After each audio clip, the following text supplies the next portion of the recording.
Okay, so today we're going to talk about my experience being a teen mom. At the time, my daughter was 20 months old. She was about just a little over a year and a half, okay?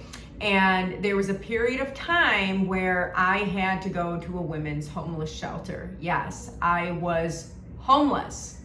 I had nowhere to go, okay? Pretty intimidating. It was a little traumatizing of an experience. I can say that I had very little money or cash at the time on me that I tried to reserve. I think I had a food stamp card at the time, if I'm not mistaken. Of course, there was Medicaid, and I did have a car. So you might think, okay, so why didn't you just live in your car? Okay, I had my child. It's not safe to do that, so I did not park somewhere and make the decision to live in my car. No, I didn't do that.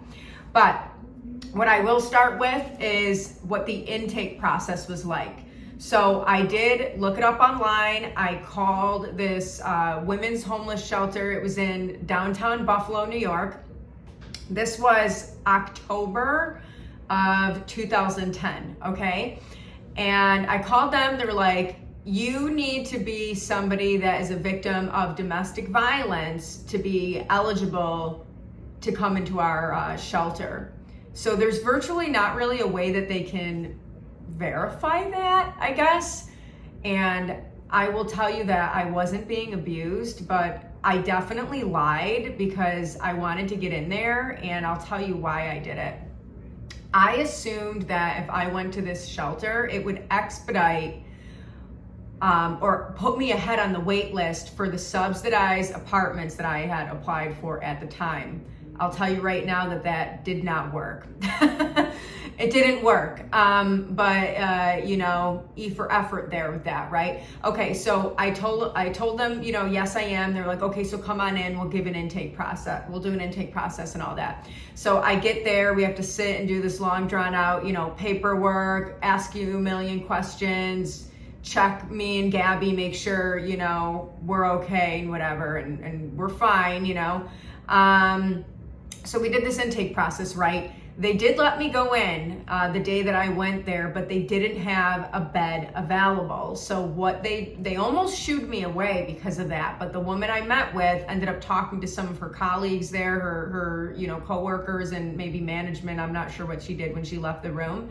But they did agree to let me stay in the family room area there, which was kind of in the hallway up by admin offices and things like that, because there was like certain wings at this shelter, and there was a bunch of like rooms, and usually they would pair two women up with maybe some of their kids, and it would be like a roommate situation in like one enclosed room with a bathroom in it. Okay, so there was no beds available. So they had me and Gabby sleep on the floor. Okay, I think they gave us some like cot bed thing that they threw on the floor because there was only a love seat, so that was just not big enough for her and I to sleep on. So we had to sleep on the floor for about 5 days. And it was a bit uncomfortable, okay? You don't know if there's bed bugs, fleas, just bugs. There was I don't think I didn't experience anything like that there, but you were definitely concerned about that, okay? It was like a tough time for me to have to go and do something like that. And I pretty much subjected myself to it, but I will get to why I did that. It was in combination with hoping that I could bump up on the list for the subsidized apartments. And there was another reason. So we did the intake. They had us sleep in that family room area for about 5 days. Okay, so after about 5 days of sleeping in this family room area, they finally had a bed available, because you have to go through an intake and a discharge process for the people that are staying there. So they had to go through a discharge process with somebody else, free up a bed for me and Gabby. Okay, so then they finally gave me a bed, and then Gabby had a crib. And there was a room where there was a bed and 2 cribs, and then the other room when you walk right in had a bed, and then the bathroom. Okay, so there was a mom that had a bed, and then her daughter had a crib, and she was also a toddler, and then my daughter had a crib. And then the woman had a bed, I had a bed. That woman had a really, really, like, you know, I was thinking my situation was bad. I'm not even going to share it because it was just way too much to even handle. But that woman had been through some stuff. Yeah, it was brutal. It was brutal just to be exposed and around the certain types of people with this dark, negative, unfortunately negative energies and stuff like that. So I had to kind of like brace myself and work through what I was around at the time. Okay, so I was in this room, we had to roommate together. There were rules that you had to follow there too. So the woman and I, you know, when you're in a situation like that, usually both people are understanding that you're kind of in a shit situation and nobody wants to be there. We just want to get out of there, right? So I'm sure that certain people might fight with people in shelters and things like that, or even rehabs. I used to work at a rehab facility before. There was definitely people who broke out into fights because people are vulnerable anyways, right? And you're cooped up in a place, you don't even want to be there, but you kind of have to, whatever. This woman and I got along just fine. We kind of like had to do our own things anyways. They have you go to these medical appointments. There's like a medical provider, like a doctor that comes into that shelter like a couple times a week and has appointments for the people that are staying there, like medical treatment basically. So they do your vitals, they can prescribe medications to you. I think they'll bring them back to you and things like that. So the woman and I got along just fine in our room. We were expected to make our beds. We were expected to take turns like cleaning. They had a very strict policy there on those rules that you had to follow as far as keeping, you know, making your bed every morning at 6 o'clock, basically 6:30 in the morning, keeping everything clean and things like that. Mealtime was about between like 8 and 9 in the morning, I'm pretty sure, maybe even a little bit earlier than that. I'm trying to remember. It was so long ago for me. So much has happened since that time. So yeah, so I think it was like 7:38 in the morning, maybe 8:30. But anyways, we had to go to the cafeteria. Everyone had to line up. There were volunteers that worked at the cafeteria there to prepare the food for us. And we had to do this big long prayer routine in the morning.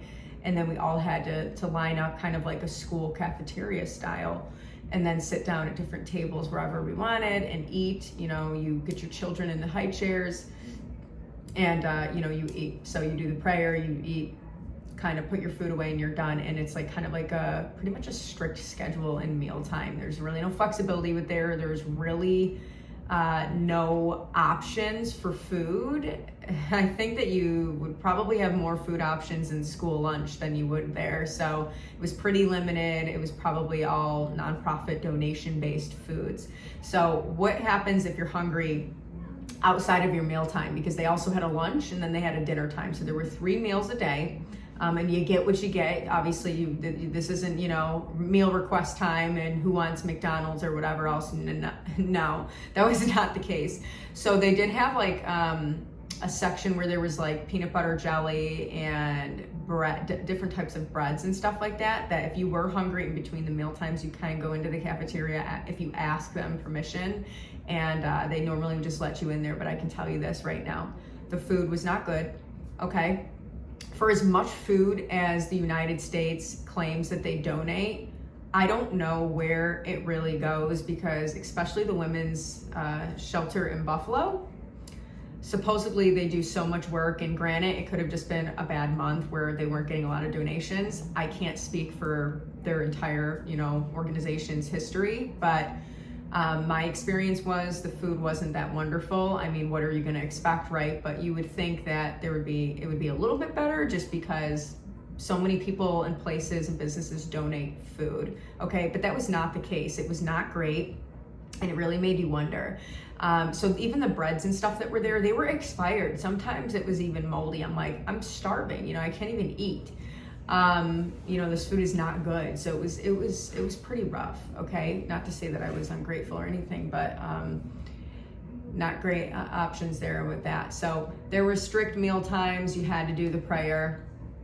Okay. And, food wasn't wonderful. So you were hungry. Okay. You're so used to eating regular foods, regular fast foods and stuff. So when you're going there, your body is not very comfortable with that. And you're already vulnerable. You're already in a homeless shelter. You're dealing with enough stuff as it is. That's just one more thing to add to that. Discomfort.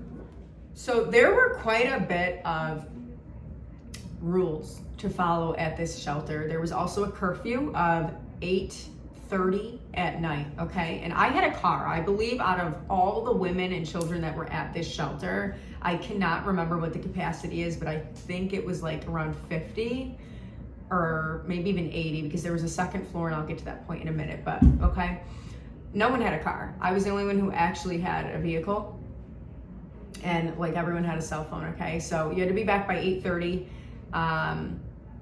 There were strict meal times. There were also some other rules. So aside from that morning routine and keeping your room clean and those things, you also had to rotate with chores around the facility, like mopping the floor and cleaning other areas of that place there. So you had to do that too. There was Bible study every day, either once or twice a day, where you had to go into their basement like chapel area. And this was, I believe, a Christian-based organization. So other ministers and people would come to the facility regularly to host these Bible studies and like sermon sessions. And you had to take notes. You had to like follow some like biblical assignments, okay? So you had to do this stuff all day long. You're already exhausted. You're already in a place that you don't want to be. You're at a very, very low point in your life being in this position. And now to add to that stress and discomfort, you have to get up early in the morning when you're exhausted and you just need to rest, okay? Then you have crap food, all right? And you have a curfew. You don't have the freedom anymore to like stay up late. The lights shut down at a certain time. This is very similar to jail. Okay, you do have some freedom to move around in the place a little bit, don't get me wrong, but I mean, when someone's controlling you all day long, it kind of feels a little bit like jail, all right? And you have to clean the place, everything's on a schedule, so it was pretty uncomfortable while you're already uncomfortable in your life. So, and they of course do that. Of course you know why they're doing that. They're doing that because if you put yourself in this position in the first place, clearly you are not somebody who's disciplined. You're not stable enough to understand what that looks like and how to get yourself there. And I personally wasn't genuinely like that.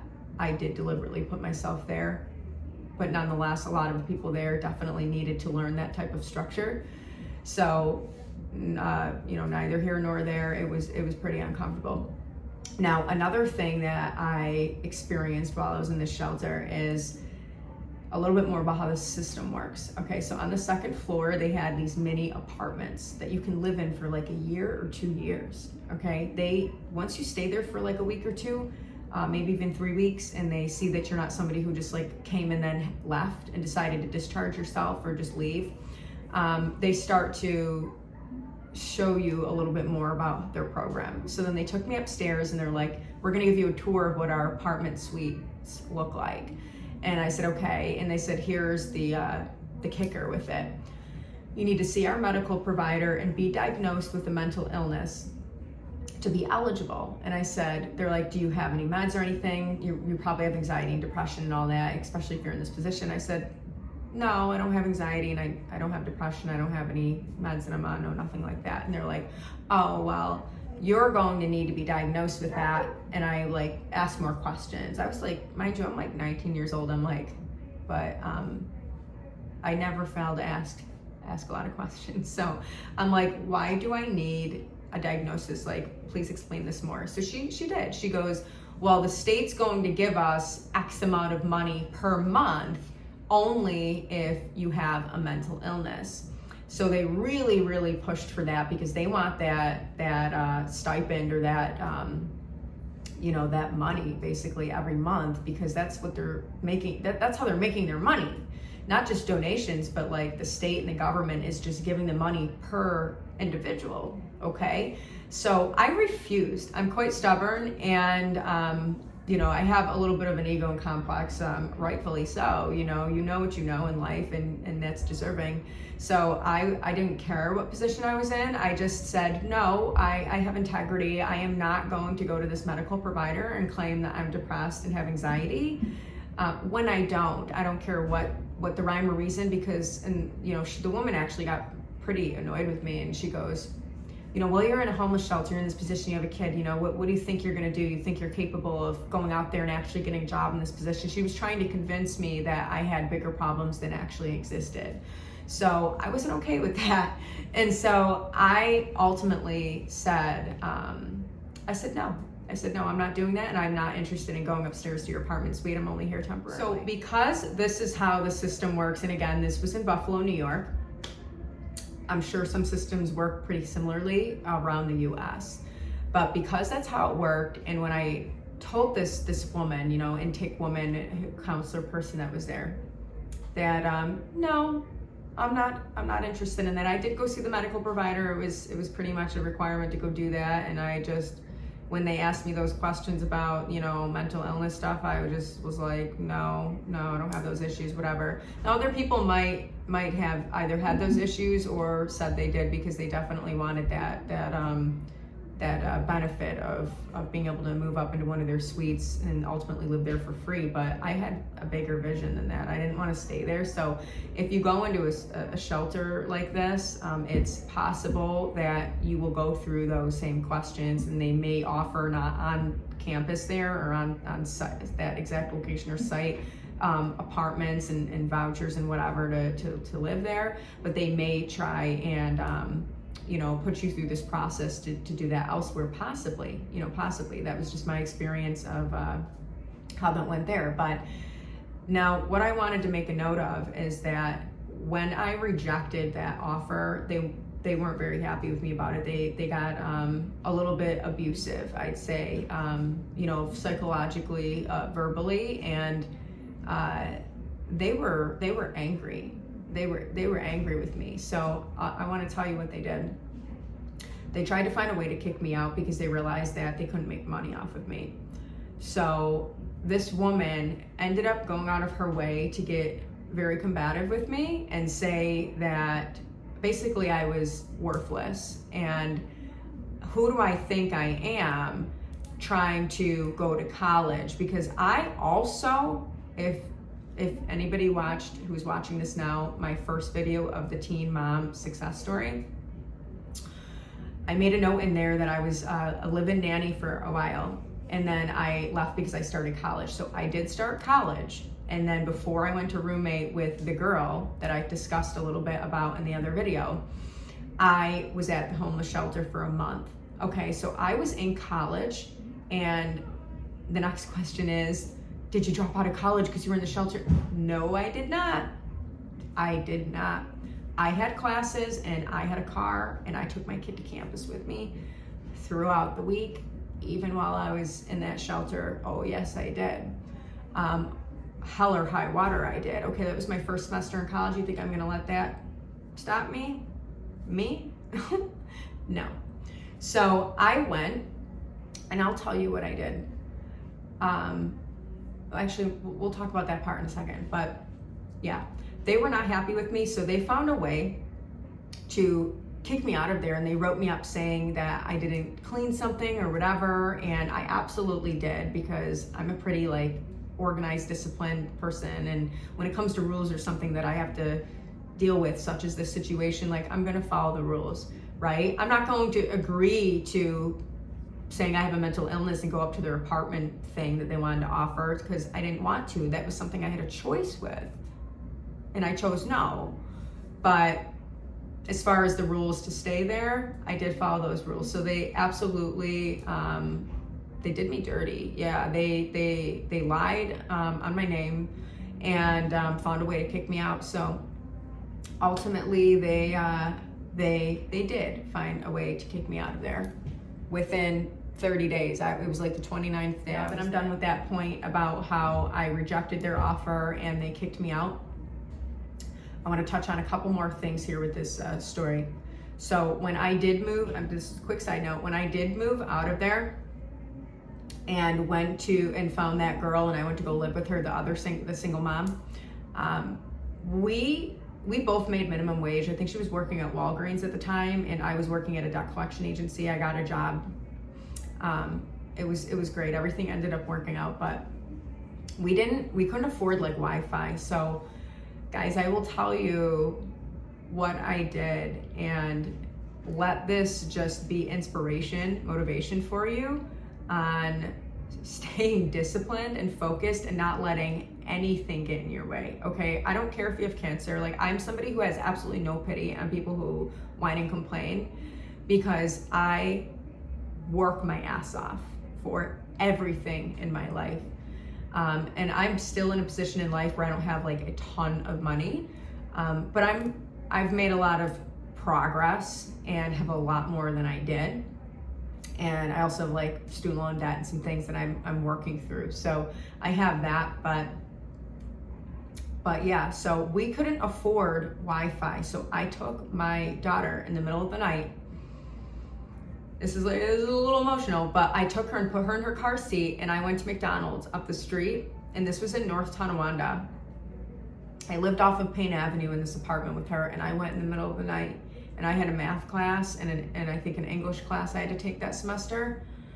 I would be up from, it was like 9 o'clock at night until 2 or 3 in the morning with my daughter. The heat was on in the parking lot on my laptop, working, using the McDonald's Wi-Fi for my college class, and then I'd go right back home. And then I'd get up in the morning, I would drop little girl off to the daycare, and I would go to my office job, and I also had to go to class.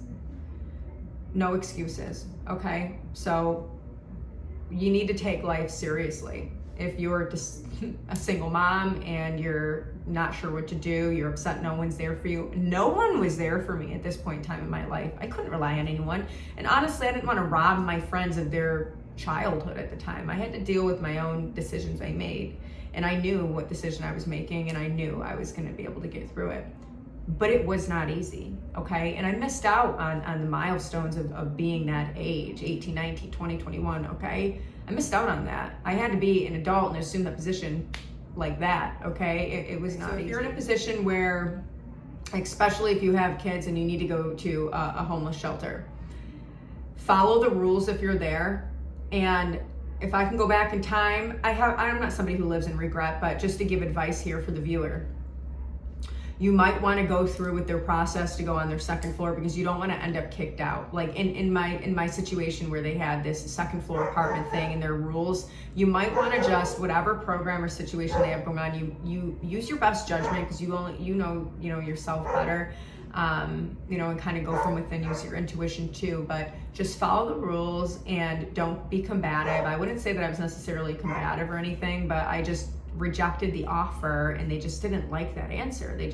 They probably have never heard somebody actually, I'm an enigma. They probably never heard somebody like reject that. Everyone's like, oh my God, thank you so much. And I was like, no, because I had an ulterior motive when I went in there in the first place, right? But everybody's situation is different, and what people may have not applied to subsidized housing, but that's the point I wanted to make. Follow those rules. You might want to just use the suggestions, because if something else better comes up for you, you can always like leave that situation and go to that other thing. But if that other thing in your plan B is not there yet, you need something to fall back on. So you might want to just think that one through. And in the meantime, apply for subsidized housing. Okay, this is different from Section 8. Section 8 is usually a 5 to 10 year wait list. It's different from subsidized housing, okay? I called Section 8 back then. They're like, it's an 8-year wait list. And I was like, oh yeah, it's gonna be eternity. I could be dead by then. I was like, that's not gonna work in the immediate time frame. So I found other options. I found subsidized housing. And sometimes there's usually a pretty long wait list for those too. It could be 6 months if you're lucky. It could be 12 to 18 months. Usually they tell you 2 years. But based on my experience, they called me like in a year. So it worked out. But what you're gonna wanna do is apply to multiple subsidized housing lists in different towns, because they usually have one apartment complex that's subsidized in like every town. They have one in Amherst, they have one in North Tonawanda, they have one in Williamsville, in Clarence, they have them like in Tonawanda. They have one in like every town, and that's just where I live, but that's everywhere, okay? So go on all the lists because you just don't know what's going to happen. And it is a pain to apply for those. I've tried to recommend it to other single mom friends and stuff, and nobody ever followed through with it because they were like, oh, you know what? I don't have my kid's birth certificate and I don't have this and I don't have that. You have to have those things. I know it's going to be a hassle to like take that city bus ride, get a ride, deal with the person you don't want to deal with to get the car ride, whatever. I understand. I really do understand how difficult those things are. But you need to have your kids' social security numbers. You need to have their birth certificates. You also need to have your social security card and birth certificate as well. You need those documents. Those are documents people lose often, which is mind-boggling to me because ever since even when I was young, I never ever let those things out of my sight. Your ID, your social security card, and your birth certificate, and for those documents for your kids as well, and your insurance would even be a bonus. You should really have that on you too. Are just documents you should never ever lose sight of. Okay, get a file. You need to just keep those things safe. Okay, because wherever you go and whatever you do, you really do need those documents. That's something that people honestly really struggle with. I've heard it so much, even when I worked in a rehab. So many people, like it was more common than I would have expected. But you gotta have those documents. And you need those to apply to subsidized housing, okay? Don't let that be a barrier for you. All right, so it's different from Section 8. Apply to Section 8 if you want to. It's gonna be a long waiting list, and you know, if you're in a really rough situation, chances are in several years you might still be in a rough situation. So apply. Don't hope on a wish on a shooting star and just think that you're gonna hit the, play the lottery card and you're gonna get the lot. No pipe dreams like that, okay? You need to take it seriously, and like you need to have options and you need to plan ahead. All right, so apply to subsidized housing. Go ahead and apply to Section 8 if you want. Follow the rules, consider your options. The last point I wanted to bring up about if you have to go into a homeless shelter is you need to stay very disciplined and very focused, especially if you're a single mom, a single parent. It's not an easy road, and that's also a rough time to have to go through that. So you gotta stay focused and you gotta stay disciplined, okay? I hope you found this video helpful, and if you are going through a rough time right now or you are experiencing a teen pregnancy, just consider your options, and whatever you decide to do is gonna be the best choice for you. Bye.